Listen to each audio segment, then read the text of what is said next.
Is there a less intimidating dog than a bulldog? Like Georgia Rottweilers, I'm like, that's a vicious dog. But bulldog, there's zero concern about it. I'm punting the out of a bulldog. Just grab it by the back of the neck and just hold it up here. Right? It can't get to me. I guess we can't talk trash because Cincinnati, a Bearcat sounds ferocious. Little do they know, Bearcats are stupid. You ever looked up those things? I mean, let's be honest. A Bizturong or whatever it's called. It's about the least intimidating thing you'd ever walk up on. Look out! Here comes the big Turong, Bizturong. Ladies and gentlemen, boys and girls, welcome back to New Heights, presented by Wave Sports and Entertainment. We are your hosts. I'm Travis Kelce. Best chicken nuggets deals you'll find. Yeah, those lengthy chicken nuggets that they call boneless wings. Both out of the University of Cincinnati. Me and Jason are Cleveland Heights high school graduates. And New Heights comes to you every single Wednesday. We try and get new episodes to you on Wednesdays. But subscribe on YouTube and wherever you get your podcasts, and follow the show on all social media platforms at New Heights Show with one S. And you'll find out if we drop any episodes at any other time. Hell yeah. Jason, you know the deal. Tell them what they got coming up. Yeah, we got an incredible show today, Trav. We're going to recap the draft for the Kansas City Chiefs and Philadelphia Eagles in a little bit of detail. We're going to let you know how the live show went, and we're also going to get you updated on a future up-and-coming episode that might be our biggest one yet. So stay tuned to the end of the show when we release that. But first, as always, new news, still a top 5 sports podcasts on Apple and Spotify. That's right. If there was a podcast draft for sports podcasts, we'd be in the first round. The 92%ers, lottery picks over here, baby. Yeah, just New Heights lottery pick. Got to let everybody out there know how much we appreciate you guys tuning in each and every week. The 92%ers continuing to make this podcast going strong in the offseason. Man, so we're going to get to one of our favorite segments to honor those 92%ers, which is our fan mention of the week. All right now. This one is from a Reddit page. So many thoughts 80. So many thoughts. Well, I'd like to hear what some of these thoughts. I guess we're going to hear what one of these thoughts is right now. Hit me with a thought. They're pitching us an official New Heights drinking game. Every time you hear Travis Kelce say, go ahead.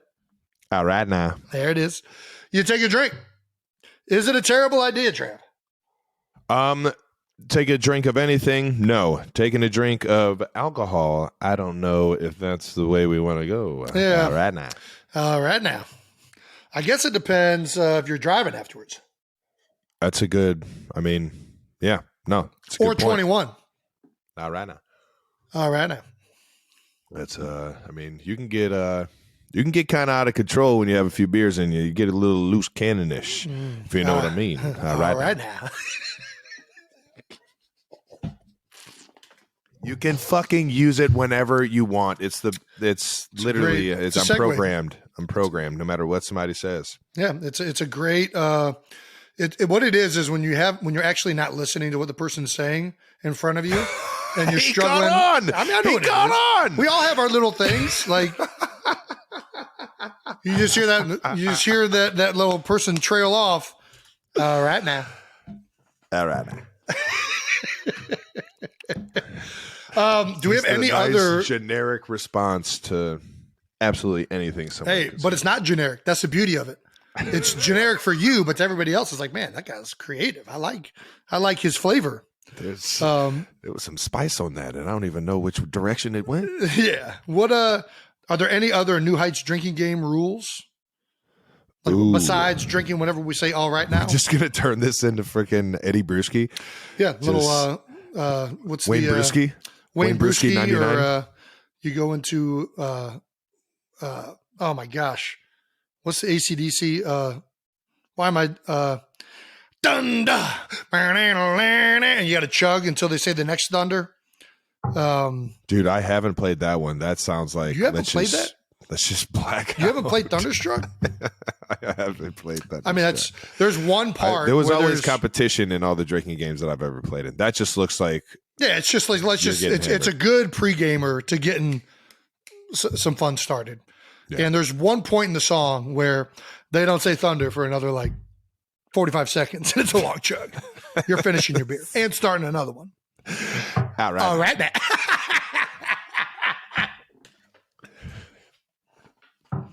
What would the New Heights drinking game be called? I'm trying to think of Brew Heights. Ah! Ooh, Brew Heights. Brew Heights. That's pretty damn good. You got to take a drink every time Travis can't spell or pronounce a word. Fuck. This is gonna.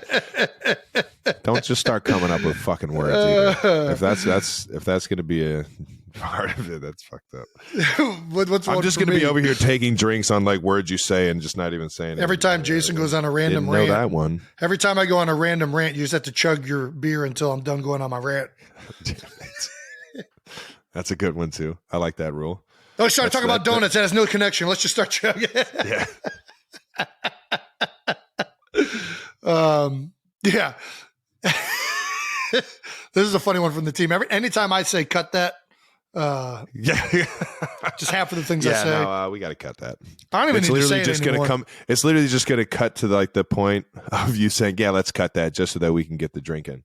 Yeah. Because we can't. We got to cut it. Listen, if any of you guys have some other ideas for rules for Brew Heights, maybe this is a game we could play coming up down the stretch here. You know, got a lot of off season going. You know, might be fun. But yeah. All right now. I think that's a great job. Good job. So Many Thoughts 80. Well played. So many thoughts. I'm glad you're drinking when you listen to us. Yeah. Like, how can I get in on this? Yeah. Not feel. I hope he's not doing it during the live show or not during the live post on YouTube. It's like 9:30 in the morning. If he's drinking at 9:30 in the morning, I mean, you get a hold of yourself. So I many ain't gonna thoughts. lie. I've been drinking 9:30 Eastern, I guess. in the morning. Yeah, I mean, I've done it too, but usually it's not on a Tuesday. Morning became or a Wednesday. The previous night, though. That's when I'm still drinking. We have new merch. New merch. New merch. That is correct. Speaking of our right now, as we take a drink, we've got new merch. Check out homage.com/new heights to check out our new shirts. And we've got Rooting for Offense and our right now on sale. As I said it again. Okay. Good catch. It's a lot of A-Shock. That being said, make sure you check out the website. That's homage.com/new heights yet again. And check out all our T-shirts. I think they're all pretty clever and pretty fun. And most of all, they're actually all extremely comfortable. And that's what I'm here for. I'm here about comfort and fashion. As Jason doesn't hear anything that I'm saying right now. All right now.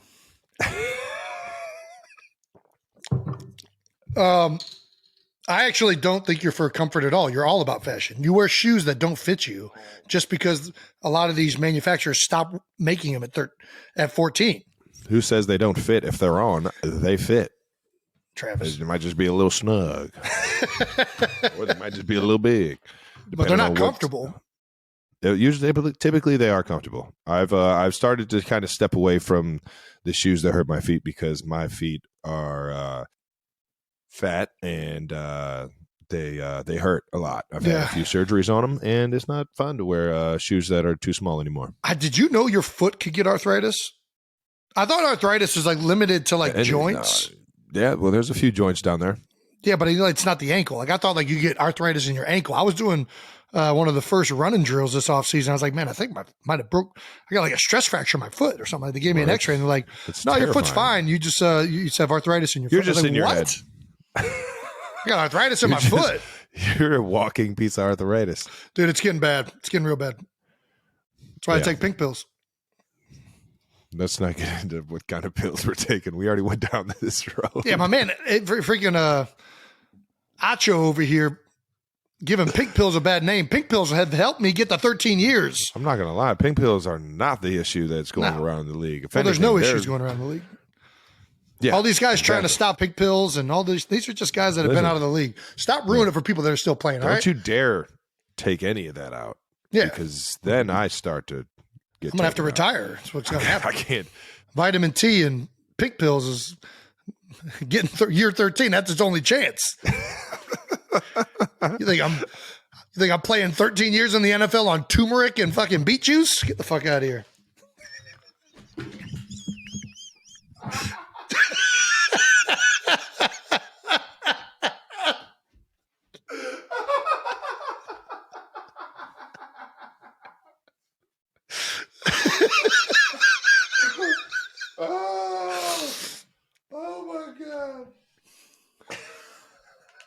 Let's just move on, dude. I get so mad when they're like, "Oh, like I put your collagen support for your joints." Lady, that shit is not doing a fucking thing. I'm taking pink pills. Did you get your ginger shot this morning? Yeah. Oh my gosh. I do drink beet juice, but listen, I drink it. I do turmeric. I do. I'll do anything. Ginger shots. Yeah. I'm doing everything. I'm doing it all. But I'm definitely taking that pink pill before I go out for practice. If I can do all of that, if I don't get the pink pill in me, I ain't fucking practicing. It's going to be a bad day. Yeah, it's not even an option at this point. Yeah, no, it's not an option. Fuck it. We did it live, ladies and gentlemen. Hell yeah. We went live in Kansas City. Shout out to Kansas City Live and the Kansas City Music Hall. It was absolutely freaking rocking, man. Unbelievable. What a beautiful place. What a beautiful place. And what a beautiful place to have our first live show. Yeah. Shout out to the 92%ers. Did man, not disappoint. Oh my gosh. So electric. They're Will standing you the whole guys time. sit down? Can you sit down for 1 second and let us talk? All right now. No, that was it was, I can't even explain how amazing it was. It was way better than I could have ever expected it. Way more energy than I could have ever expected. Kind of blew my load in the beginning because the t-shirt cannons would have worked. Dude, those things but are I'll tell you what, when they started working, it was going. I want to buy one. Those things are fun. Why are they so? They're dangerous too. Yeah, well, I mean, Can you imagine putting something harder than a t-shirt in that thing? Yeah, well, I can. But we almost threw a beer in there. You guys almost put that would have been bad. I almost put a beer in there. Yeah, that'd have been awesome. Where does one buy one of those? You can rent them. I say we just keep renting them.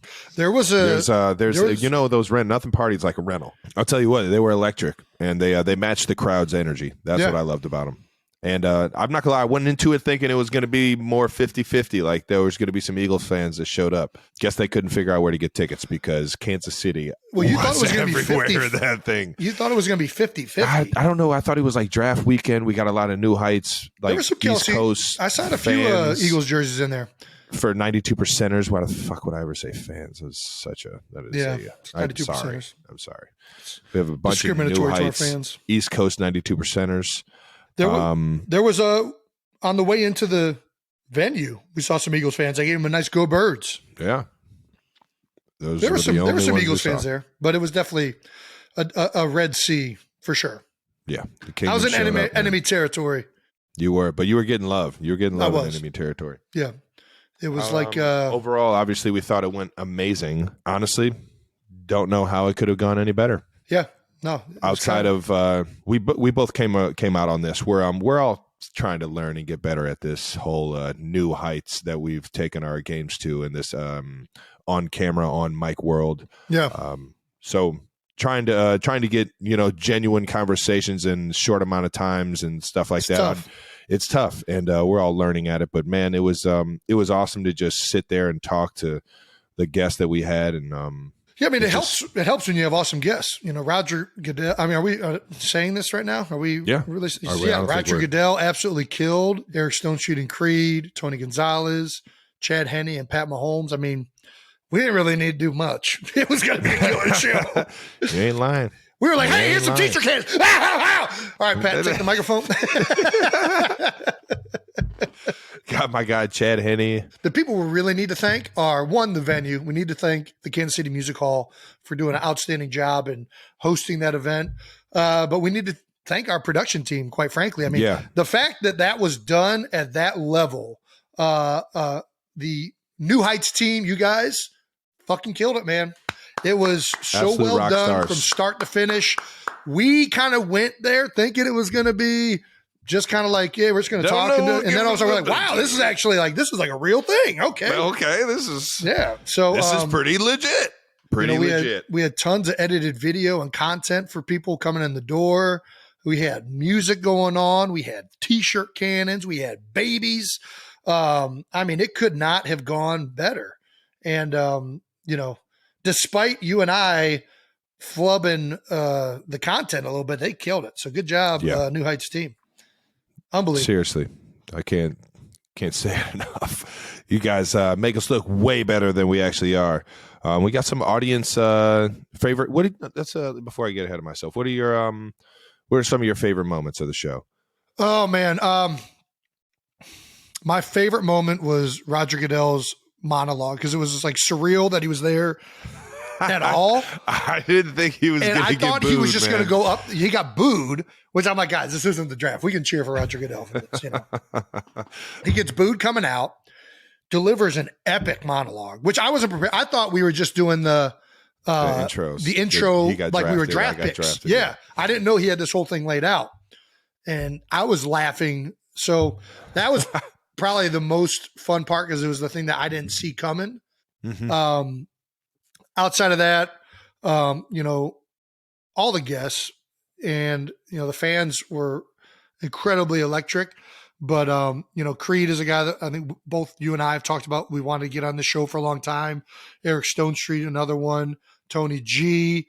We were happy that he was able to fit us into his schedule that week. That was epic, man. And, getting Chad Henne that ball back, that might have been – that was the icing on the cake. That was definitely the icing on the cake. It was fun, man. So I think all in all, I mean, it was just – there's a lot of great moments. There was one really bad moment at the end that kind of made the show not that fun for me. But outside of that, it was a great show. Yeah. Well, I still thought that moment at the end was impeccable.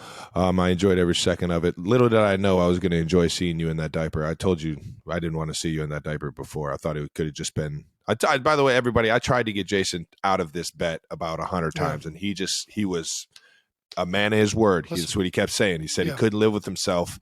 He made the bet. He made the bet. I'm not backing down from a bet. It's a good man. It's a good man right there. I'll tell you what. One of my favorite moments was it really happened a couple times throughout the show because I felt like I still had to have like some type of guarded up, even though we were live and it was in a room, and we're still gonna kind of, I would assume, edit it to where it's going to look. It's not going to be the same on YouTube, but it's going to be good. It's going to be just a little more buttoned up, and I kept looking at Coach Reed in the stands. Like, Could you see him? Is he laughing? Is he enjoying it? I'm just like, and then I would see him smiling. I'm just like, yes, we're on the right. All right, I couldn't see him when I was sitting down. I knew exactly where he was, and sure enough, he was enjoying it, man. That's awesome. It was cool. Everybody that came in terms of the front office and the team, all the Chiefs Kingdom, everybody keeps saying how much fun they had, and that's all that really matters, man. If you came out of there enjoying the content and the entertainment that we try to provide, that's everything, man. So we appreciate you guys for making that one a memorable experience for us. No doubt. Jason, any reaction on the new haircut when you got home? I mean, we had baby Benny out here in KC. We did show Wyatt in a clip that that was one of my favorite things because you see the like Instagram videos or TikTok. I don't do the TikTok stuff. Well, I guess I don't do TikTok. They come across your phone every now and then. Kylie sends them to me every once in a while. So, but then I have to have like the app or something like that, and I'm not downloading the app. But I always see like when the dad shaves his beard or his hair and then goes up to his son or daughter, young baby, and see their reaction. So one of my favorite things was to see Wyatt and Elliot's reaction to the head being shaved. And Wyatt did not disappoint. We got that clip actually right here. We're going to play it. All right now.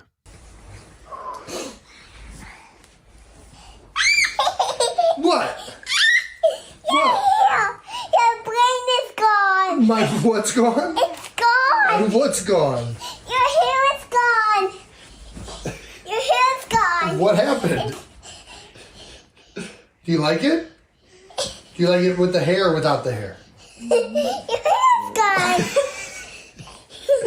Your hair is gone. Do you like it with the hair or without the hair? Without the hair. You like it without the hair? It went blowed it off. Did you touch it, Why? You want to touch it? Your brain's gone. The brain's gone. The brain's gone. Mom, why the brain is gone? Why is my hair gone? Yeah. I lost a bet to Uncle Travie and he cut it off.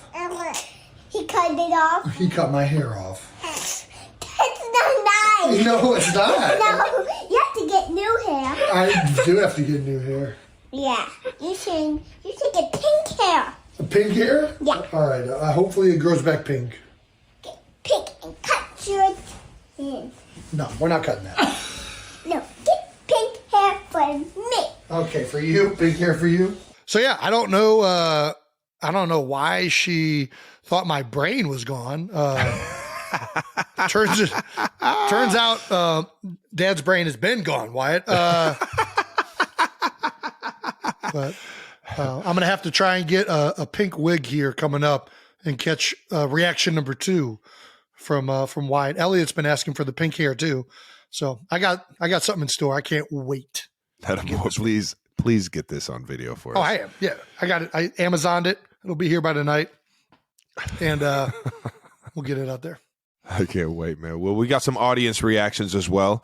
Haley Nodding called, I think that's how you say that. I'm not much of a reader, but it's fine. Yeah, it's Haley Nodding or Nading, one of them. Yeah. Haley Nodding, and called it an unforgettable Is it Hallie? night. It might be Hallie. God damn it. Is that an I? Oh, that's Haley. I thought it was 2 L's. Do My we have bad. to take a drink because I don't know this one? No. That was a proposed rule. That's not an official rule yet. Oh, okay. All right. Well, Haley Nodding called it an unforgettable night. Oh, nice. Showed me Pat on stage, and Yeah. It's wonderful. I mean, it's a New Heights show about 2 brothers, and she took a picture of the 2 Kansas City Chiefs guys, and I'm off in the distance. It was a really meaningful picture for both of us.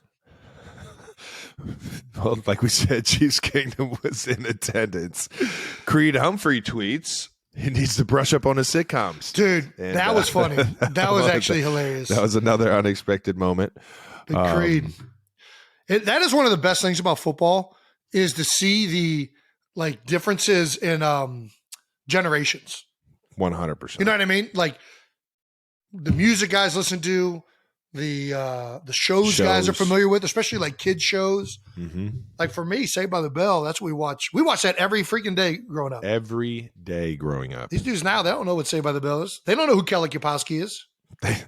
I got telling you. told I was Zach Morris, and Creed had no idea who Zach Morris was. They're talking about some wannabe Jake or Zach or some shit. I don't fucking know. I think that was the tail end of my childhood. Which one's that one? That's Disney, I think. Is it? Yeah.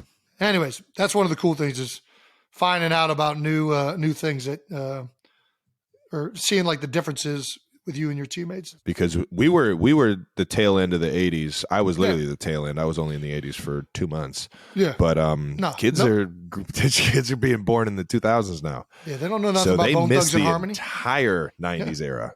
Bone Thugs and Harmonies, who's that? You don't even know what Pokemon cards are. That's true.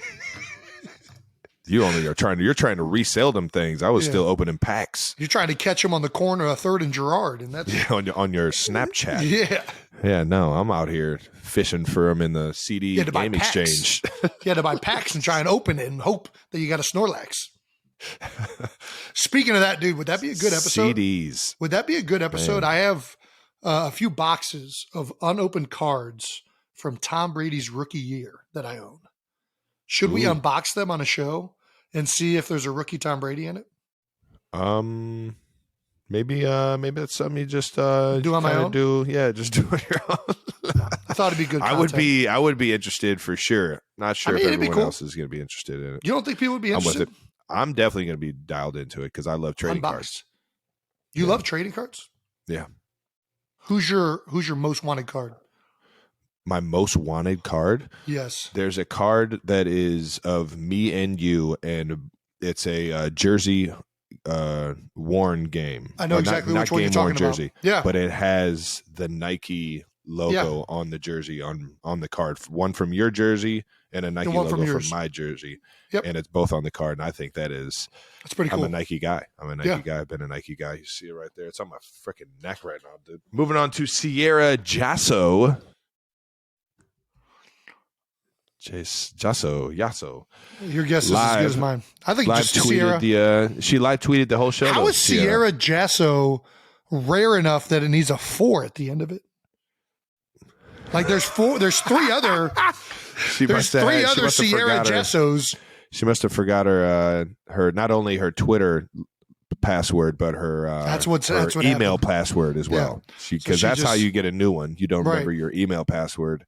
So you can't go in and change the new pet. Yeah, no, trust me. Been there, Sierra. She live tweeted this show, but she really loved talking about the NFL scripts writers and when our guy Roger was up there talking about how he scripted the whole thing. Yeah, he was very candid and open about the NFL scripting policy.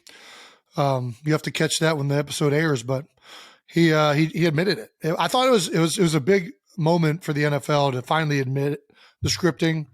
Yep. And Sierra clearly enjoyed it too. She sure did. At least the fourth iteration. Speaking of the music hall in Kansas City, where should we go next?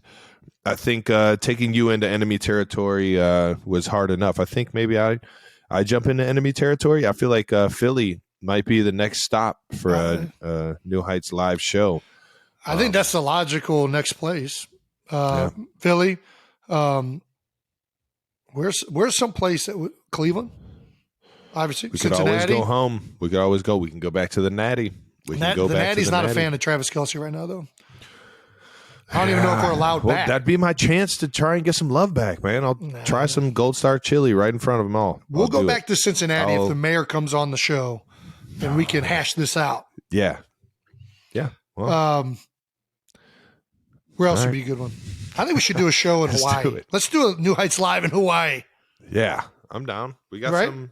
I hope we got some Hawaii fans or Hawaii 92%. I don't even care if we got any fans. It's Hawaii. You can't be mad in Hawaii. It's a good point. I'll do a live show on the beach in Hawaii on the North Shore. Shouldn't be hard to get there. Get some hot guests there, but I'm really not asking. There's you, a lot Jason. of guys that actually live in. I'm gonna ask the 92%ers. 92%ers. If you guys got doesn't Alex Smith idea, live in Hawaii in the off season? I think he does have a place out there, but I'm Michael pretty sure Bennett has a place in SoCal. Hawaii. We get some good guests in Hawaii. Michael Bennett. We get some local guests too. I think it's a good one. Yeah. Go over to the shrimp trucks. We really enjoyed doing the live show, though. We can both say that we genuinely enjoyed the electricity and the energy, just having some fun with the 92%ers and a couple guests. So please send in anywhere that you guys think we should have our next live show, and while you guys send them in, we'll work on getting the video version up on our YouTube page. So make sure you subscribe on YouTube and follow us on all social media platforms at New Heights Show with 1S for the official release date of the live show on YouTube. And we also have some big time announcement and news, as Jason alluded to earlier, about what we have on new episodes coming up. We both were in KC, so we might have somebody coming up soon that you guys will enjoy. So, Jason? That's right. And as we just talked about the live show for New Heights, we got to get to the other live performance, which was Kelce Jam. The Jam! Yeah, the second big draft weekend event for Travis Kelce outside of Travis went to the New Heights live show, then he went to the draft, and then the next day, Kelce Jam. Jam-filled weekend for Travis Kelce. A jam-filled weekend. This guy's killing it right now. So, Travis, you had the first ever Kelce Jam in Kansas City this weekend. How'd it go? Dude, at that point, it was like, there's no way. Like, the New Heights show was so electric. I was like, man, that was it. That was going to be the peak. Yeah. And then we did the draft, and the draft was its own special event. I got to be on stage and not even know I was going to say anything. I thought like when they went through the script of like what was going to go on, we were just supposed to walk on there, kind of sit back, stand back. Pat jumps on the mic, says something in Kansas City, and then hands me the trophy and tells and like proceeds to like go, dude, go talk. I'm just like, well, I don't know what to say. I didn't even know I was getting the mic here. So I go up there and like I'm like trying to like hit him with just like something, all right, while I like think of something else to say in the back of my mind. That's why I look back at Roger and was like, dude, it's gonna keep letting me talk. All right, what's up? I was thrown under the bus. You did great. But I enjoyed that stage. I enjoyed the New Heights stage, and then Kelce Jam came around, and man, That was unbelievable as well, man. Yeah. I hate to say it, man, but 20,000 people screaming at you like you're a music artist, that was probably the peak of the weekend, man. That's fair. Um, That's fair. It was something that I could have never expected to even happen. I didn't even think people were going to show up because it was raining. I show up there and there's already 10,000 people there. Nobody had even performed yet, other than DJ Ari, who absolutely killed it as really the running host of the show. Yeah. Kind of keeping everything in line. And man, all the performers from Tech Nine to Rick Ross to Loud Luxury, and then Kells just came in. MGK came in at the end, and he's like a true rock star. Yeah. And the crowd loved the energy. Like New Heights, everybody was on their feet the entire freaking time. Nice. It was so much freaking fun, man. I can't thank Kansas City and everybody that came in for this Kelce Jam and just this music and food fest that we did, man. It was so much freaking fun. Automatically and immediately, I'm thinking about how I can make it better for next year. So, yeah, we're already brewing up how we're going to do this thing better next year and try and make this an inaugural event, either in Kansas City or where the draft is. Well, you just talked about Pat handing you the trophy at the draft.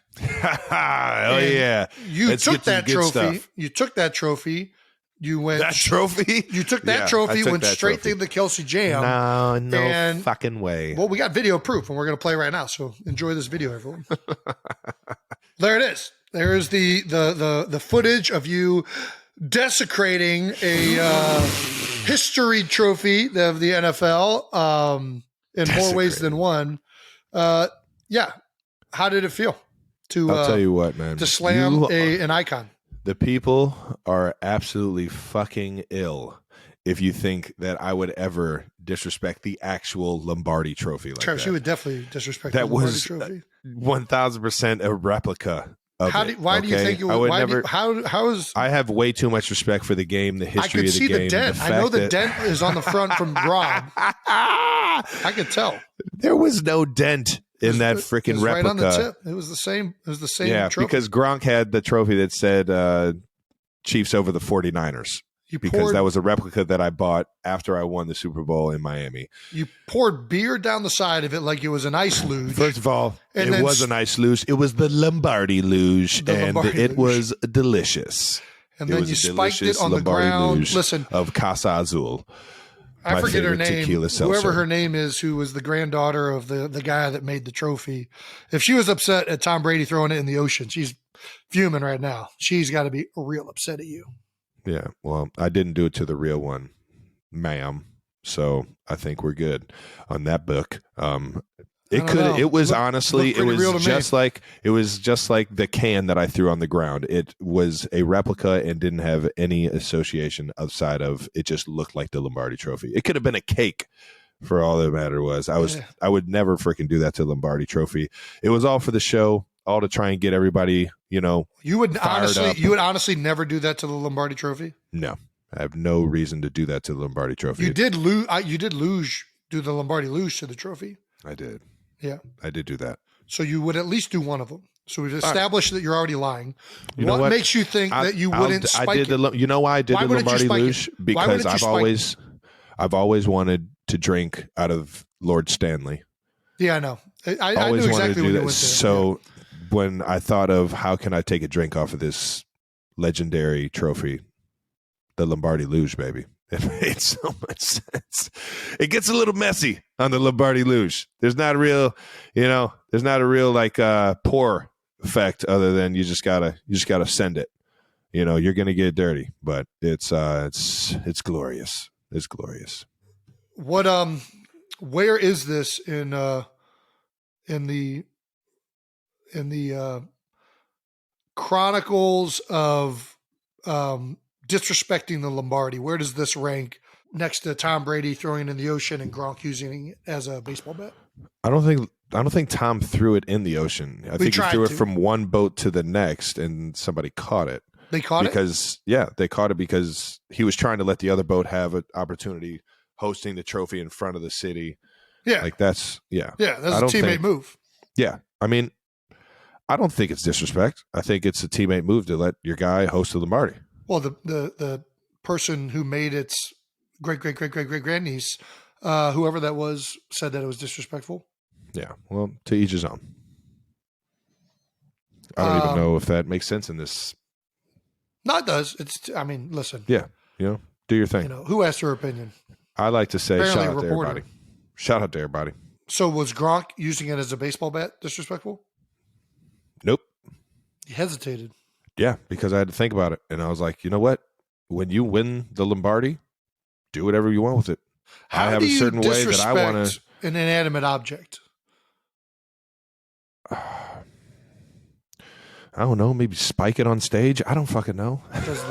Would it feel that? If it can't feel disrespect, can it really be disrespected? Dude, honestly, if you got a problem with somebody doing that to Lombardi, go win it and don't do it to the Lombardi. That's a great answer. That's the answer right there. Yeah. I mean, you won it. It's yours. You do whatever you want with that thing. If you don't like the Lombardi and what it stands for, you don't care enough, or I don't care. I don't even know what I'm saying. To each his own. Shout out to everybody. Do whatever you want. What's the best? Didn't win it. What's the best trophy? What? What's the best trophy in sports? That's a great question, man. There are some That's an beautiful easy trophies one for me. out here. It's not even a question. Yeah, it's not even close. Say it on 3. 1, 2, 3. The Stanley Lombardi. Cup. Yeah, you're right. What? The Stanley Cup's 10 times better than the Lombardi Trophy. He doesn't want it bad enough, ladies and gentlemen. He doesn't thinks it's like the what is it? Where does it list? Where is it? Well, I can't win the Stanley Cup. Otherwise, I would love to win that one. But that's a good point. No, there's nothing better than the Stanley Cup. It is. And the NFL should start treating the Lombardi. The Lombardi would be so much cooler if it had a gang of people that followed it wherever it went. If it was the same, if there was only one of them in the world. But that's hockey's tradition. You know what I mean? I know. They found that one out, and it's cool. We got to be unique. I appreciate it. I feel like there could have been more to the Lombardi, though. Yeah, I'm with you. Yeah. Other than that wasn't the Lombardi Trophy that I spiked. Stop saying that I'm disrespecting the Lombardi Trophy. Why won't you just admit that it was the actual Lombardi Trophy? Because it wasn't. Why are you? Travis, yes, it was. That's all right. To the fan or to the person that retrieved it in the crowd, can you please send a picture to Jason so he can see that it was not the real Lombardi Trophy? They still have it? I would assume they still have it. A fan has the actual Lombardi Trophy just walking around Kansas City. I picked it up when actually, you got me there, you cocksucker. All right, now. All righty. Last thing we want to touch on before we get to the draft.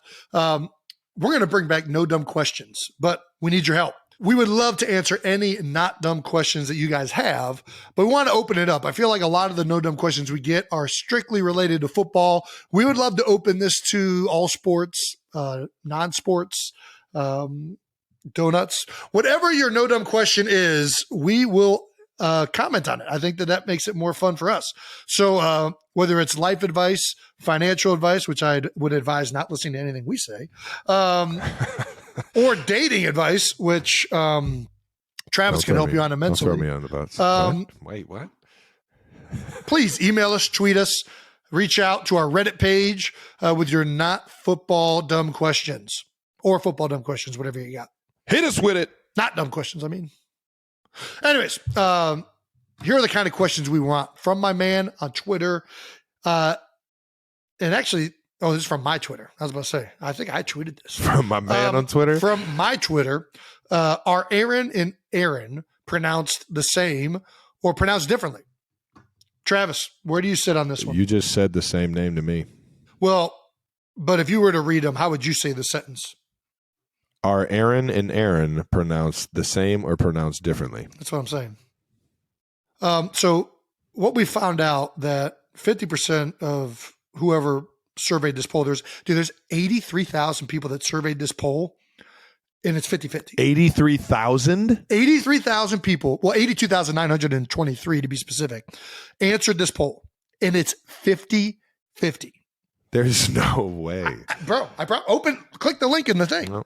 No. Elon, he fired way too many people. Their surveys aren't working. They're just saying it's 50-50. Every argument is just 50-50. This is all just filled up by Elon Musk bots to create as much division as possible by making it a 50-50. 50-50. Hey. Yeah, I mean, I just don't. So I understand the logic that people try to come at it with, like it's an E versus an A. So an Aaron versus an Aaron, right? Aaron, error or whatever. Like you say Aaron? Like I say Aaron because it's ER. Well, Aaron, that's a Baltimore thing, right? Aaron and Aaron. I say Aaron. They're both Aaron. Say the name. Say both those. Aaron. Yeah. See, this is my point. Nobody says these names differently. Everybody's like, oh no, the one is Aaron and the other one is Aaron. I've heard these names pronounced. If you were just be like, oh, I'm going to go meet Aaron over at the mall. You're not going to say, oh, I'm going to go meet Aaron over at the mall. Like, you're not going to say that. You're going to say Aaron. They're both pronounced exactly the same in everyday language. It's only when you get to questions like this where you come up with a bullshit answer about how you pronounce them differently, and it's nonsense. Nobody pronounces this name any differently in everyday talk. There's not a difference. And I'm going to start recording you people who say it is different. I'm going to catch you pronouncing these names, and it's not going to be the same. Jason's talking to his wife right now. Yeah. I'm definitely going to catch Kylie in the act. Over here acting like they're different. Is it Eric? How do you even say it with the E? Aaron, Eric. One of my best friends' name is Eric with an A, but you don't say Arik. You say Eric. That's what I'm saying. It's all the same. And people said like, oh, the I is different than the O. Like it's Aaron versus Aaron. Nobody says Aaron. No, everybody just says Aaron, but everybody says Aaron. Yeah, it's just ridiculous. Yeah, I mean, all of these things that people say sound good in theory, but in practicality, when you're saying the name, it's the exact same. Like when you have B-O and B-E-A-X. Yeah. It's Bo. It's not. Yeah. Bukes. I'm going to go meet. No. What are you talking about? It's Bo. I'm going to go meet Bu. I'm not French. I'm American. So those are the kind. My lips don't make that noise. I say Bo and Bo. I ain't saying Bu. I've never heard anybody say it. How they say it? Bu. I don't even know how a French person would say it. But that's. How do you say Aaron? I don't even know if it's French. It looks French. What's up? How do you say Aaron with the E? It's Aaron. What are you talking about? How do they say it though? They say it's like like an E, like you know how you say They say it, yeah, it's like an EH. Aaron. If there was Aaron, that, then there would be an EH. I mean, listen, I think in other like countries, there is a clear difference where they say, well, like in Irish people or like UK people, they'd say Aaron and Aaron, or like they make it more like they differentiate it a lot. But in the American language, yeah, it's Aaron and Aaron. And I've listened to you Philadelphia people talk, and they say there's a difference between Mary, and Mary. No idea what you just said. How do you MERRY? Mary. MARRY. Mary. MARY. Mary. Philadelphia people think that those three words are pronounced differently. Yeah. And I don't think that they say them differently. They've just fooled themselves in their own heads that they say things differently. They don't. There's no difference in everyday talk. Nobody says Mary, and I don't even know what the fucking third one would be. I don't even know how to get to the Mari, Mary, and Mary. Like, no. Nobody's noticing a difference. The only reason you notice the difference is the context. Oh, man. You marry somebody and wish them a Merry Christmas. You marry Mary on Merry Christmas.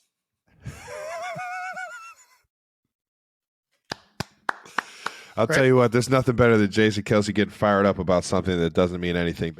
Let's move on and get to these 12 bold topics, a.k.a. just some bold topics to wrap up the actual NFL draft weekend. And first things first, Jason. Left. Something like it. First things first, we've got to get to some new teammates, man. Yeah, man. Some new teammates. I don't know if you guys know, but the NFL draft was this weekend. It actually got held up because Travis and I were late to the draft. They held it up? I thought I was right on time. No. Everybody said I was right on time, dude. They didn't actually hold us. They held it up, I promise you. Well, I'll tell you what, they held it at like a few minutes too fucking long because I got there right on time. I looked at the freaking phone and it said I had to get there by 5:05 and it was 5:04 when I walked right up to the stage. So it's 5. It aired at like 7, didn't it? 7:05 then. Had to be there at 05. Maybe And I that's why remember we were standing running a there at little late. We 04. thought we were They were probably, I mean, it's, let's push it a few minutes here. I'll tell you Anyways, what, we got some coolest new part of it, Yeah. part of it, Mama Kels, yet again, rocking another stage, getting up there and picking one of the Eagles draft picks, one of my That's right. all-time favorite moments in life. Seeing her up there. Yeah, she tell you announced what, the Nolan man, Smith pick. She was live in front of the entire world and didn't flinch once. Yeah, it's Mama Kels. Mama Kels, baby. Shout out to Mama Kels showing us the ropes yet again. Man. Before we get to the Eagles picks, we got to talk about the Chiefs. All right. First round, you guys went with the last pick in the first round. I wonder why you were picking last. Kansas City took edge defender Felix Anyudike Uzama. Mr. Anyudike Uzama. Felix, That's welcome right. to the squad, baby. Kansas State, baby. What a guy, man. What a guy. He looks like he has great freaking energy, explosive. I mean, he looks like he's going to help us out right freaking now. That's good. That's what you want in the Looks like first round pass pick. rusher, long arms, explosive. He's a big long tall arm. dude. Yeah. Is he a long arm guy? What's his Long go-to arm moves? Dude, he's athletic as hell. He can get you with a few different moves. Is he athletic or talented? I'm gonna say he's athletic. All right. He'd be a good pickleball player. Yeah, I think you can throw him in a few different sports and he can play. That's good. You want athleticism and talent up there in round one. Round two, number 55. You guys select SMU wide receiver Rashee Rice. Boom! I'll tell you what, he might be the dark horse in this wide receiver class, man. I'll tell you what, man. Doggone, man. I was watching some highlights. I like what he does with the ball in his hands. He's got a good feel for voids over the middle of the field. Yeah. And he's tough as nails, man. I love wide receivers that are just tough dudes, guys that just stick their face in the fan, do the dirty work. He's a guy that can definitely he can be counted on in the passing game, but man, I think he's going to help us out in a lot of different areas on the field, man. He was among one of the prospects that Pat Mahomes was playing catch with, which, by the way, I think this is genius, and it's probably going to be tampering by next season. But you guys had Pat Mahomes work out with a bunch of receivers. Well, he chose to work out with a bunch of receivers. No. That are coming out. They chose to work out with. They chose whatever. Yeah. Wherever we were. Tomato. What's the potato? No, what's That's the other one. Does a bear shit in the woods? Tampering or tampering, whatever you want to call it. He was outliers or outliers. It's up to you. He's catching passes. Talk about a great way to figure out if the guy's going to be a good fit. Have your starting quarterback, one of the best players in the league. Ask him to run some routes you guys might be running during the season. Not a bad idea. Mahomes apparently told the Chiefs that he really likes this guy because they drafted him in the second round. I mean, yeah, you couldn't go wrong. All the guys that I saw down there that were working out that, were Did he have any up-and-coming future tight draft ends? picks. Any future tight ends, running backs? Was it only receivers? Nope.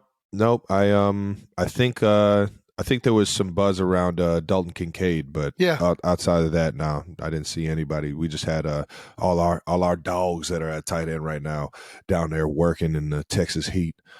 Dalton Kincaid. That sounds like it's almost like a made up name. Dude, like it's an action, action packed, like he's like one of the guys in Predator. Thriller, yeah. This was cool. Or he should be like running a safari.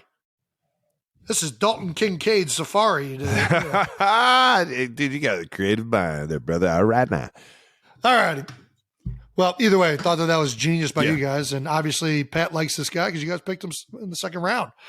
Round 3 coming along. You got Oklahoma offensive tackle Wanya Morris. Big man. Man, hey, he's Wanya get to the Kansas City Chiefs locker room. Wanya to get you to the there you go, baby. It's gonna be fun to get him in the building. The big dude, tackle, played next to one of our star guards in Trey Smith back in college at Tennessee. Since then, transferred to Oklahoma, and now is a Kansas City Chief, baby. Virginia Tech DB Chamari Connor is the number 119 fourth round pick. I mean, I've never seen a DB wear number 1 at Virginia Tech that I didn't think was impressive. I was about to say, there are some schools that are just known for having certain positions. And I feel like DB is a Virginia Tech DB is usually one that, like, perennially they have pretty good ones. Oh, yeah. Shout out to Brandon Flowers, baby. All righty. Coming down to round 5, the 166 pick, you guys take B.J. Thompson from Stephen F. Austin. Yeah, Small I'm excited. Guy. I'm excited to see this guy. Usually, you know what I mean? You get pumped about the guys that you don't have a lot of film on. Yeah. No, if you're from a school that I haven't heard of, I'm very curious to see how this is going to pan out. I'm so curious to see how this, because it could be a freaking, a diamond in the rough. That's right. Hidden gem that you just didn't see coming. Like Aladdin, throughout baby. all the excitement during the college football season. Usually those small school guys don't get too much love, man. He's an edge player. Let's see it. Hopefully he isn't just tossing me around in training camp. Round 6 pick, the Kansas City Chiefs select Texas defensive tackle Keandre Coburn at number 194. Big Coburn. Yep. And 7th round pick, Ball State corner, Nick Jones, baby. Nick Jones, Ball State. Man. Yeah. Don't see a lot of corners coming out of Ball State. We'll see how this one pans out. Yeah, have you reached out to any of these guys? Or have they reached out to you? Followed a few of them on IG already. Told them I'm fired up to see them in the building. My guy down in XPE, down in Fort Lauderdale, Florida, Tony Villani has helped me with a lot of my my speed and my transition. Tony just Villani? throughout my Tony Villani is the footwork specialist that and Have I met speed Tony? specialist. Yes, you have. You actually gave me the okay and like the thumbs up to go down there and train because you kind of talked to him coming out of the draft. Is this the guy that was at Boca? Or? So he was up in Boca. Now he's down in Lauderdale. Gotcha. Bigger gym in Lauderdale now. I remember this guy now. Okay. Yeah. So Tony's helped me out with a lot of stuff in terms of just speed and athleticism, control, going in and out of breaks and things like that. And actually, Purposeful movement, baby. Rasheed was down there training with him for the draft, I would assume. And sure enough, got the connection through him to just give him a shout out and everything. And Rasheed is fired up, baby. He's fired up. He wants to come here, win a freaking Lombardi. No, it was cool for Tony to do that, man, to get the ball rolling. And I'm one of those guys. Do you watch rookie mini camps on your iPad? No, but sometimes I'm there on like Friday when they first show up and I watch it for a second, but no, I'm not watching. I like to peek at it. I like to see the fucking chaos that goes nuts. on in rookie mini camp. Do you remember walking in to that rookie mini camp and like going through the first practice? Like, what the fuck did we just do? That wasn't even football. So we didn't. I didn't have a rookie mini camp, unfortunately. Oh yeah. We came in the lockout. It was a lockout, man. Yeah. That's crazy. Yeah, I showed up at training camp, and all the rookies were at training camp. Which could have also been a clusterfuck, but it was a big time cluster. The first drills I did was against the starting defense in a 10-10-10 with Cullen Jenkins and my man Mike Patterson. So, needless to say, the bullets were flying fast. They were coming quick. Well, typically, Ed, you come in, you get drafted a week later, you go to rookie minicamp. It's a 4-day weekend that you have with the team where they bring in nothing but rookies. That's drafted rookies, undrafted rookies. You sometimes have a few. Frankly, it's just like people that need to fill the free weekend. agent guys. Yeah, that and guys that have a chance to make the team that they want to see more reps at, or just like well, they there's say, guys that don't even have a chance. It's just like a weekend getaway, and it is the most chaotic it's nuts. Weekend getaway that they could ever have. They put in probably close to 160 plays. I would assume somewhere around that to like 200. And you have to, by the end of the week, it's like by the end of the weekend, you're fried mentally, physically. You have full on practices, not padded practices, but everybody's out there in a helmet flying around. Nobody knows what they're doing. I mean, the quarterbacks can barely spit out the play call. Right. Because they're so new. They just got taught what they're doing the day before. Right. So it's just it's absolute chaos. And I love watching guys just do absolutely whatever they think is the best thing possible on film. And it's entertaining I think is entertaining because it's nothing like a structured practice usually is in the NFL. But yeah, I was a part of that chaos. For all the guys that make it out of the rookie minicamp, what's the first thing they got to do in KC? I mean, you got to hit the KC barbecue. I remember jumping into Kansas City as a rookie. First weekend, you get put in like a townhouse or a hotel for the weekend. You get shuttled back and forth from the hotel. And so I was out there without a car. It was back when Uber wasn't around Kansas City. It was taxi service was like the only way you could get around without a car if you didn't have a bike or your own vehicle. And I was walking around, going to barbecue joints, and just enjoying the area around the hotel as much as possible because I don't like sitting in the house. And man, it was quite the experience. Got to get some good old Kansas City barbecue. Introduced to Oklahoma Joe's at the time, which is now Kansas City Joe's. And I gained some weight pretty quickly. So enjoy the Kansas City barbecue. Maybe have some greens while you're enjoying it as well. Yeah. Just get ready for Chiefs Kingdom to show you some love, man, because this city is electric right now. Do you think Kansas City's barbecue is a little bit overrated? No. Okay. All right. Just asking. No reason behind that. Well, do you have any rookie advice for the new Chiefs that are coming in? Rookie advice, man. The biggest thing that I see year in, year out is, everybody wants to be that star player, the guy that comes in is just like kind of like immediately gets all the plays called for him, all the opportunities to be great. And that's not necessarily how it works in the league. I mean, if you're a first-round draft pick, that's one thing. But for the most part, guys are going to have to come in and find a role. I was the same way. I was the number 2 tight end for like my first 2-3 years. And I had to come in and help out the team wherever I possibly could. So special teams, I was in every special team meeting.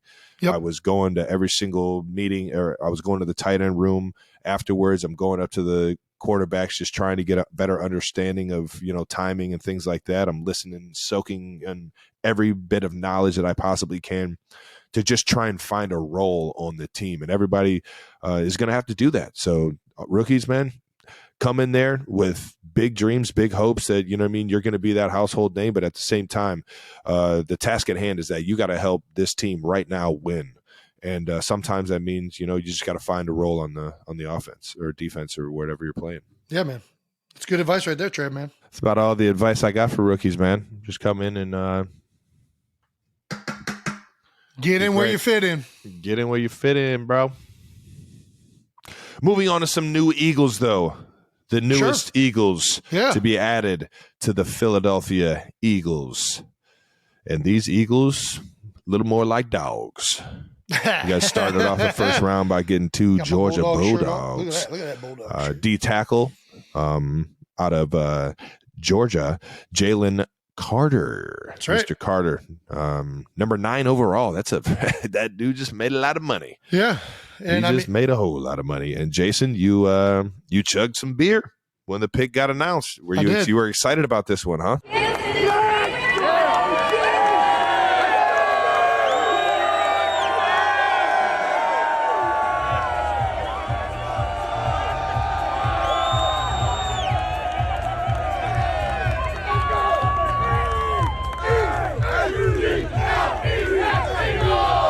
Well, I was down in the pit. I was going to be chugging beer regardless of who they selected, but was definitely very happy they took Jalen Carter. All right now. Yeah, I think most mocks didn't have him falling that low. This is a guy who I think most of the pundits had rated as one of the top 2 or 3 guys in the entire draft. Yeah. So, for him to be available at 9, Howie and the Eagles to trade up from 10, one position to snag him, I think that was pretty fortunate that he kind of fell that far for the Eagles from a talent perspective. The big question about Jalen is the character concerns, right? And, I don't get too concerned with character stuff, especially when it comes to like college kids. These are highly transformative years for all of these guys.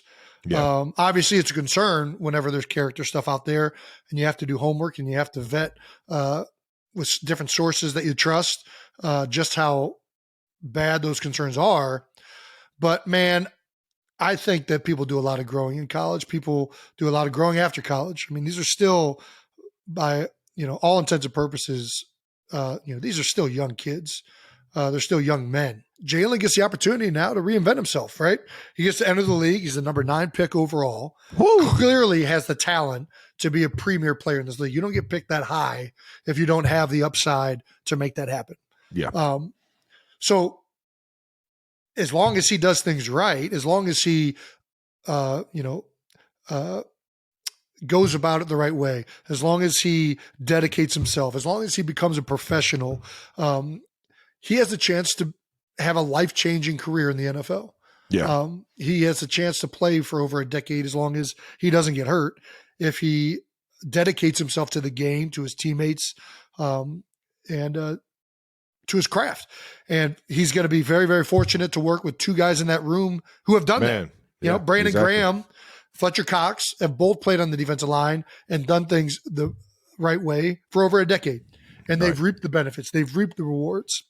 So he's going to be able to interact. And they got a city that absolutely freaking loves him. Yeah. So he's going to, he has a choice, right? And I'm looking forward to seeing how it goes with him because, the talent's there. We're all excited as hell that he's a part of the team. Right. Now he gets to go out there and go out there and earn it, man. Go out there every day. Go out there and become the player that you can be.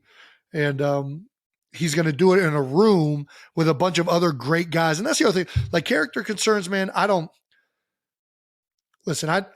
respect all coaches out there. But I've seen guys have fractured relationships with one coach, go to another team and be just fine. I wasn't perfect in college. I know Trav wasn't. We've been over the struggles he's had. But, man, environment makes a difference. Who you interact with makes a difference. He's going to enter a great room in Philadelphia, and he's going to have an outstanding opportunity to take ownership over this. And every time I've met him, I met him right after we picked him for the second time. I met him when he was in Philly for his top 30 visit. Man, he's been a great kid in his interactions with me. He's looked me in the eye. I feel like a lot of these guys that have character concerns, I'm more concerned with guys that think they're too good. I didn't get that vibe with him when I met with him, where he's like looking up. He's not looking straight at you. That's obviously not a great litmus test, but we'll see. I think you got a pretty good gauge on people, man. I grew up right around you. I think I got a pretty good gauge, so I think we gauge things the same. And I tell you what, man, Philly's never been, hesitant when it comes to getting those red flag guys until it's picking Travis Kelce, because then they think it's just that guy, get that fucking guy out. We don't want him in the building. The number of guys that have been like locker room. Did you hear anything? I did. I'm ignoring it because I don't want to touch on the fact that you're still upset that the Eagles didn't draft you, even though you just won your second Super Bowl and have the most receiving yards of all time, next to a few guys. You still got a few people to catch, I guess, on that. But through the most receiving yards through the first 11 years or whatever it is. Listen, I can't remember the last time the Eagles had someone in our locker room that was that big of a cancer that it upset the chemistry of the team. I can't remember the last time that happened.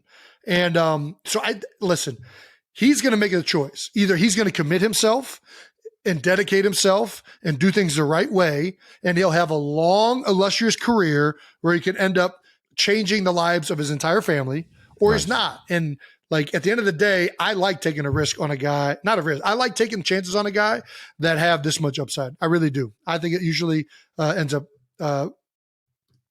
panning out. But yeah, well, it's fun. It's fun that you got to see him not only before the draft, but during the draft. You told him that you're glad that he's an Eagle and can't wait for one-on-ones. Yeah, he misheard. I just want to let you know he misheard that.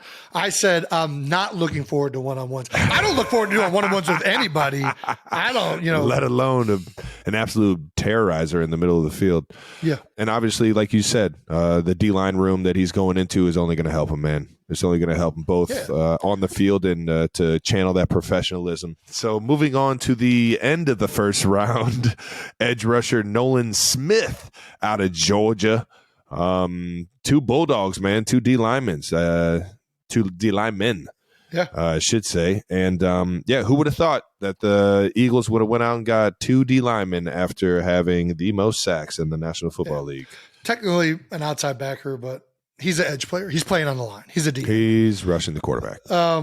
Yeah, I mean, it's another guy from Georgia. This is the guy, Nolan is the guy that Mom announced at pick 30. So, this is a guy who's unique because he's a smaller edge player.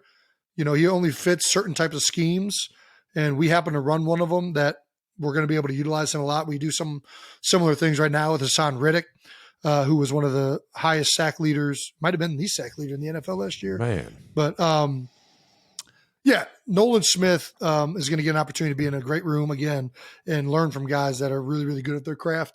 And the only reason he's probably there at pick 30 is because he's such a unique player, right? Like, he's not your 270-pound system type stuff. Yeah. Yeah, he's not a 270-pound DN that's going to play in a lot of these 4-3 schemes. He's playing a 3-4. He's containing and he's pass rushing. That's right. So, and he's going to slide inside and run games probably on third down. All right, now. Noted. Yep. Put it down. You won't see it on tape. I guess we might play you guys the first game of the year, so maybe you won't see it on tape.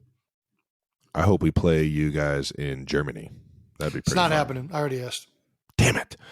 All right, well, moving on to the third round because you guys didn't have a second-round pick. Offensive tackle Tyler Steen out of That's Alabama. right. Anytime you get a offensive lineman out of Alabama, you got a good pick. So I think we did have a second-round pick. I think there was a trade that happened or something like that pushed us back into the third round. So I don't know like if it was this one or this. Pick, then. Whatever. Sorry, yeah. Yeah, big guy from Alabama, can play guard or tackle. We've had a really, really good offensive line for a number of years with Philly. And part of that is because the organization just invests in drafting and accumulating talent O-line, D-line, on O-line and D-line. And obviously we lost Isaac Seumalo, our starting right guard. We lost Andre Dillard, who was our next in line tackle and guard. So this is we need to get another guard tackle. That's just the reality of it. And, hey, drafting guard tackles from Alabama, not a bad place to draft guys from. He's big. History's told us it works. The power is impressive when you watch him play. And I'm looking forward to getting Tyler Steen over there at Stoutland University and to see what he's got. All right, now. Well, your second, third round pick back to back, actually, safety Sidney Brown. That's right. Out of Illinois, fighting Illini.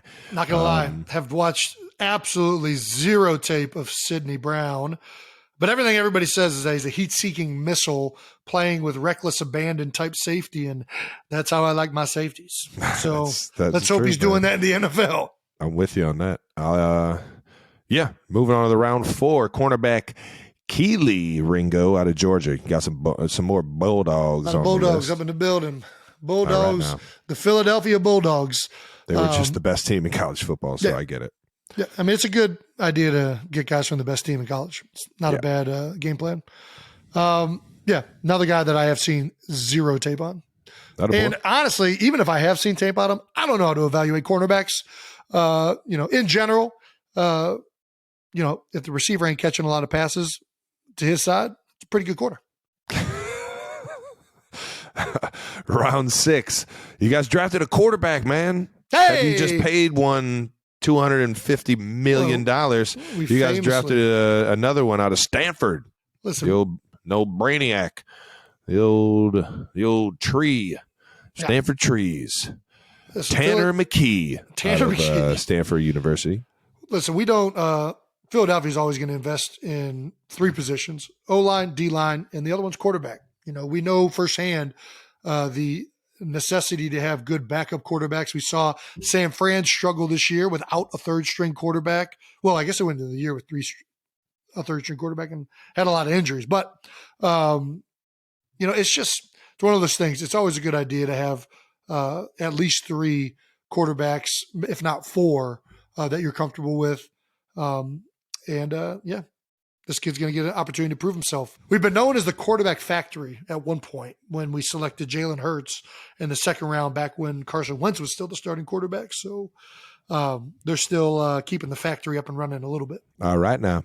Rounding out the draft here for the Eagles at round 7, D tackle Moro Ojamo from Texas. How about that? Big old So both D tackles from Texas go to the Chiefs and the Eagles, man. How about that? Yeah, I mean, again, haven't seen a lot of this kid. I've heard he's a sawed-off shotgun. He'll be a nice boulder there in the middle of the defense. How you like him down there in Texas. Yeah. Shout out shotgun. That's right. You just let him sit there, take up double teams, and just create a bunch of gunk.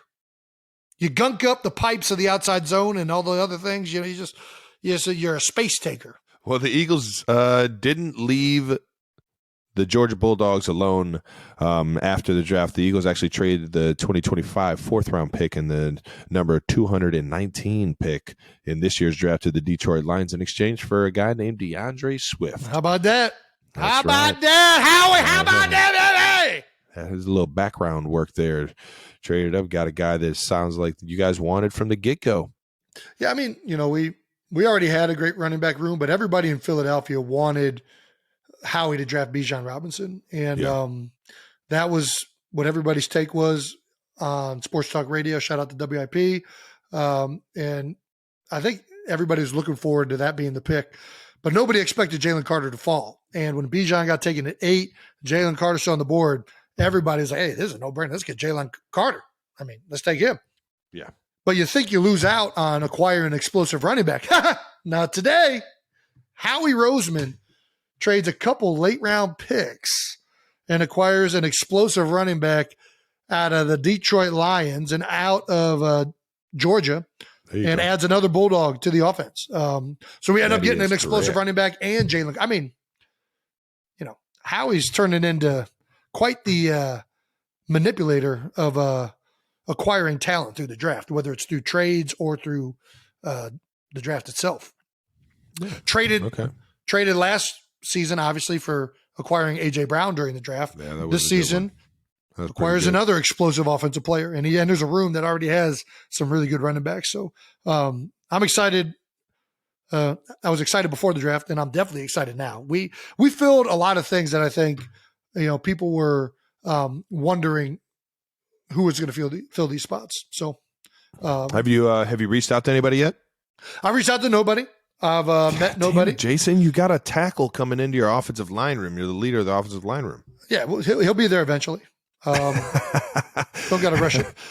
All right. Listen, first thing they got to do. I will say this: as excited as I am for the draft, it happens every year, and almost never does every pick pan out the way you think it's going to.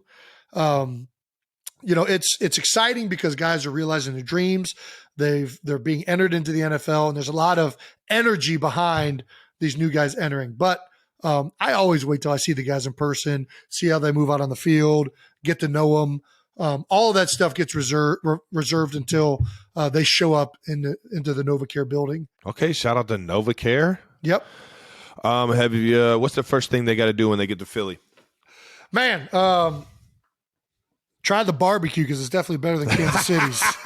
I got a cheesesteak spot right down the street from this place called Philly Time, baby. It's got the best cheesesteaks you ever have. No, I mean, never had a good one in Philly. I'll tell you. I will say, I think Philly's. I got a few favorites. It's actually all I eat when I go to Philly are cheesesteaks. Yeah, Philly's a big tourist city, obviously, with the founding of the United States. There's a lot of history. Founding of it? That's right. Yeah. The Freedom Center. They just scribbled a Johnny where it was signed. What? They just scribbled on a freaking piece of paper. They didn't find anything. No, the founding, not the finding. Yeah, they didn't found it. They could. It wasn't lost. It's ridiculous. No, I mean, so the sightseeing stuff you got to do. I like doing it the double-decker bus style because you can kind of catch all of that stuff at once. You can hop off it, hop on it. You and Mom are just one and the same in that thing. If you're Mom's looking for the taken history, it 100 times. It's the best. If you're looking for the history aspect of it, the hop on, hop off bus tour is a great way to see the city at a fast pace. And then the other thing you got to do is just go get some food. Philadelphia's food it's a really underrated food scene. Lot of great restaurants to hit up. I like hitting up the one-off unique spots. Yeah, those are the best. That's where you really get the awesome side of Philly. It does have its chain restaurants, but it has some mom and pop shops, the one-off spots that are just It's an old so city. unique. There have been places that It's have a been very self-served city, man. I love that. there have been places that have been in people's families for generations. It's hard to say the first thing you got to do because Philadelphia it's so diverse. city. It's so unique. It's affiliate neighborhoods. Like within 2 to 3 blocks, you're changing whether you're in Passyunk, whether you're in South Street, whether you're in Old City, Fishtown. Like there's so many different neighborhoods in Philadelphia, and they're all unique and different in their own way. So, but just start getting out the house. That's what I recommend. Get out the house, baby. Get out the house. Get to know the house. city. It's a great city. All these guys are going to love it unless you're from down south in the rural area. Then you'll probably live in South Jersey. But outside of that, hey, man, get to know it. Yeah, I would say you got any rookie advice? Rookie advice. Rookie advice. The biggest thing I tell all these guys is, everything you do is being not just evaluated, but you're selling yourself. I know it's a weird way to look at it, but what are you doing to stand out? And this is kind of from your book, Outliers, Travis. Love Outliers. There's every single day you got to be doing something that is standing out in that coach's head, standing out in that scout's head, so that when they're upstairs, they're talking about you. And you don't want to stand out in the wrong way, right? Unc taught us that one. Yeah. So whatever you're doing, one, whether you're great in the meeting room and you answer questions well and you do it better than other guys, and the coach is like, man, that guy really he retains things, or he asks good questions, or he's in the meeting. Whether you finish. That's one of the things that's like, it's so controllable. You turn on that freaking film, dog. Dude, if you are the last person to finish every single play, you're draining me, son. All these dudes are noticing that upstairs. Whether it's in the weight room, whether you're strong, whether you're fast and you're going to burn people out there on the practice field. There's things that you got to do, and you got to figure out what can I do to separate myself from all the other guys, because there's a lot of guys that aren't going to get separated. Mm-hmm. And those guys usually don't make the team. That's just the way it is. If there's nothing that is bringing you up in these scouts' heads or the coaches' heads where it's like, hey, man, this guy's different. There's something about this guy. I don't know what it is, but this dude finishes every single play. I don't know what it is, but this guy asks me questions that I don't usually think to ask. What are you doing that's separating yourself from just being another, offensive guard 69 that was brought in last year as well? Shout out to my man, Landon Dickerson. That's the advice I give all the rookies. Stand out and really think about, what am I doing each and every day that these coaches are talking about me? I'm right there with you, man. I still take that mentality to every single off season, every single day in practice. I'm trying to do the right things and obviously show the younger guys what the right things look like. Right. So I feel like effort is one of them. Always finishing plays, even in the conditioning. Yeah. You know what I mean? Keep it going. And any way that you can show everybody in the building that you want this, that you care about this, that this is more than just a job for you. Yeah. I think you're in the right way, but don't do it for the wrong reasons, man. Don't just be asking questions just to ask questions. Yeah. Nobody likes that guy. I've seen guys literally sleep in the offensive meeting rooms and not take anything that they're doing in that building out onto the field. And that's just annoying to see. Yeah. You really got to make, what you're doing, all the knowledge you're consuming, you got to make a way to show that on the film, on the field. And I'm right there with you, brother. Yeah. So we have, I think, 7 guys from Georgia now, maybe even more. Is there a less intimidating dog than a bulldog?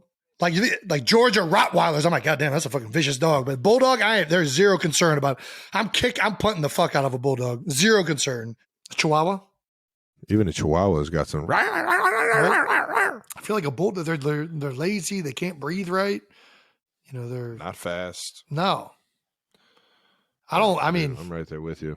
I'm not. If a bulldog runs up on me, there is zero worry in my head, because at the end of the day, I know I can just punt it and just grab it by the back of the neck and just hold it up here. Right. It can't get to me. Yeah.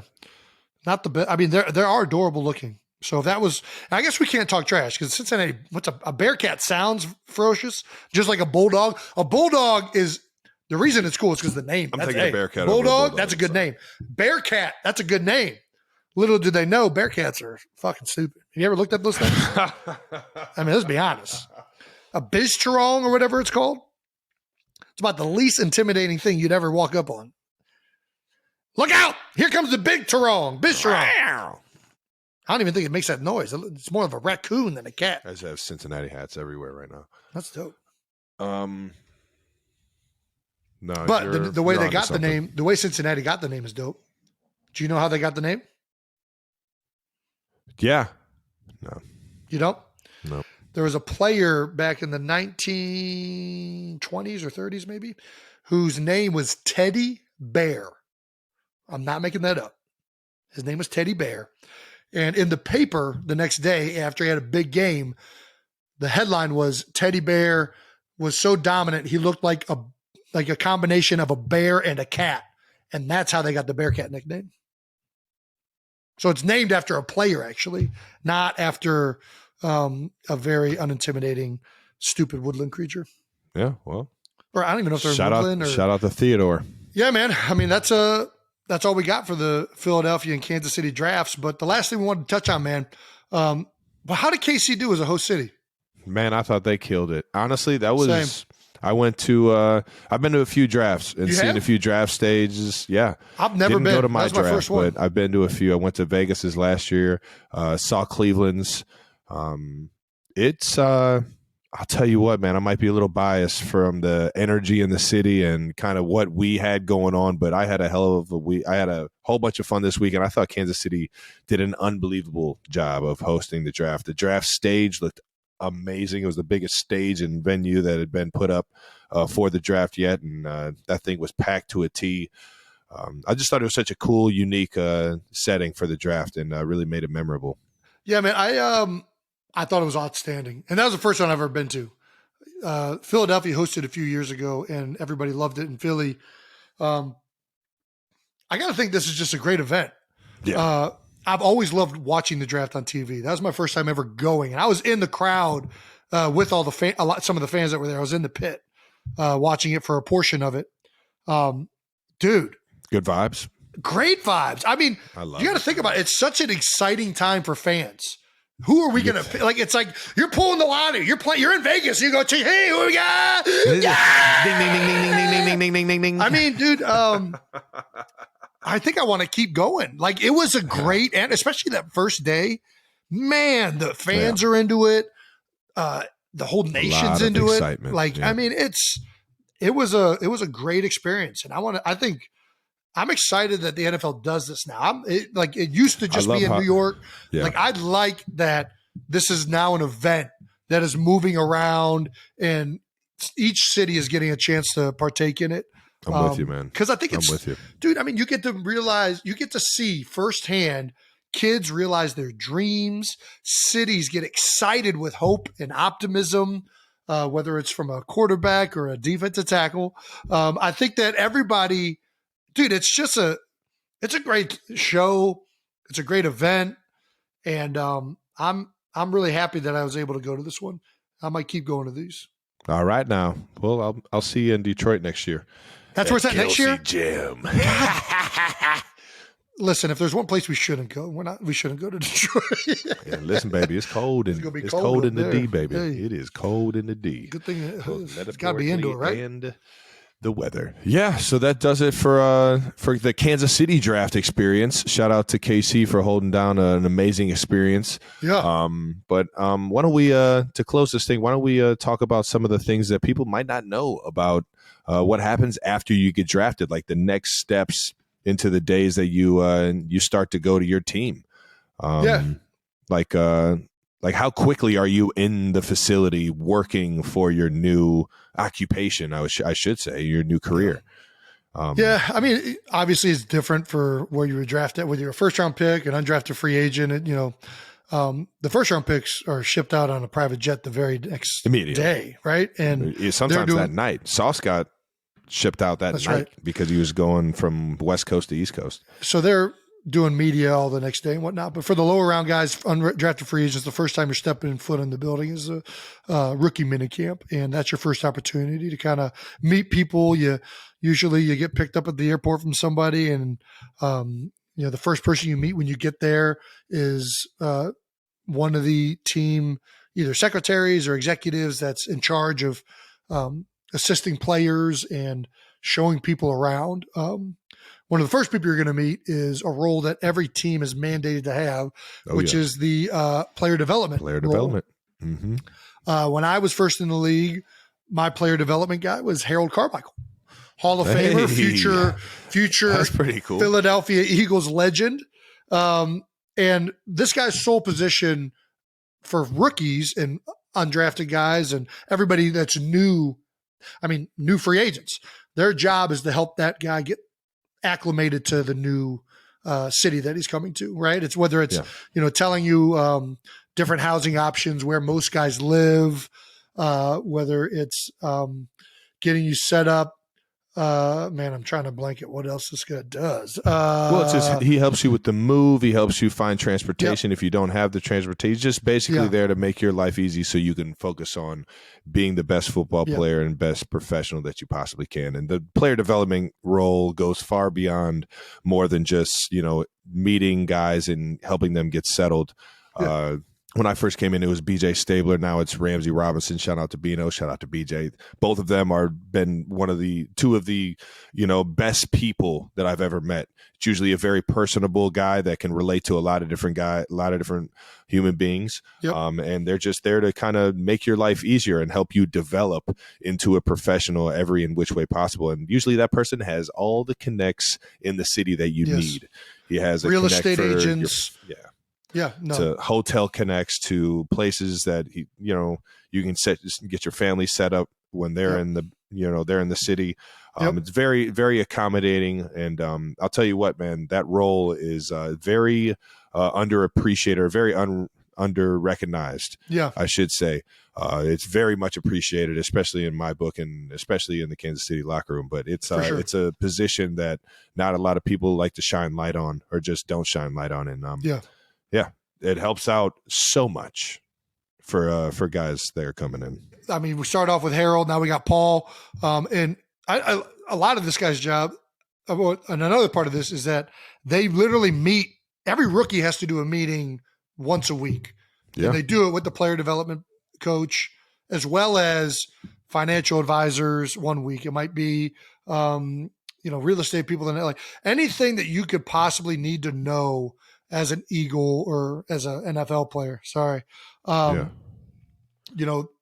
And they put this position together to try and educate guys and to help guys get acclimated to a new lifestyle that they have no familiarity with. And then also for former players, I mean, guys reach out. This is the guy that former players reach out to in terms of career development opportunities, whether it's going back to school, whether it's doing an internship, whether it's taking different courses that the NFL offers to further your education outside the game so that you're ready to transition. So like Trav said, these guys end up being incredibly important figures in each team's building, and one of the guys that the players are going to interact with the most. So it's a highly kind of unseen role that ends up making a huge impact with guys in the league. All righty, that's it. We're done with the draft episode. That wraps up this episode of New Heights. Make sure you're subscribed on YouTube to the New Heights channel so you know when new episodes are dropping. And also, we do have one last announcement. While we were in Kansas City, we finally got him. The guy that I think Travis and I have been looking to getting on this podcast the most. All right, now we got Andy Reid. Big Red. The Big Walrus himself is in the building, and that episode is going to be dropping next week. The Kansas City Chiefs Andy Reid episode. I blacked out. I'm going to be excited to watch this. I blacked out. I don't even remember what we asked him. Get ready. Make sure you turn your contrast down because that Hawaiian shirt is going to be bright as a mofo. All right, now. And make sure you're listened and subscribed so that you see when that episode drops. And listen and subscribe wherever you get your podcasts so that you can stay up to date with the New Heights show. All right, now. Once again, New Heights is presented by Wave Sports and Entertainment. And follow the show on all social media platforms at New Heights Show with one S for fun clips throughout the week. And thanks to our production and crew for always making us look good, baby. We Very love much. y'all. And to the 92%ers, we'll see you next time, baby. Hey.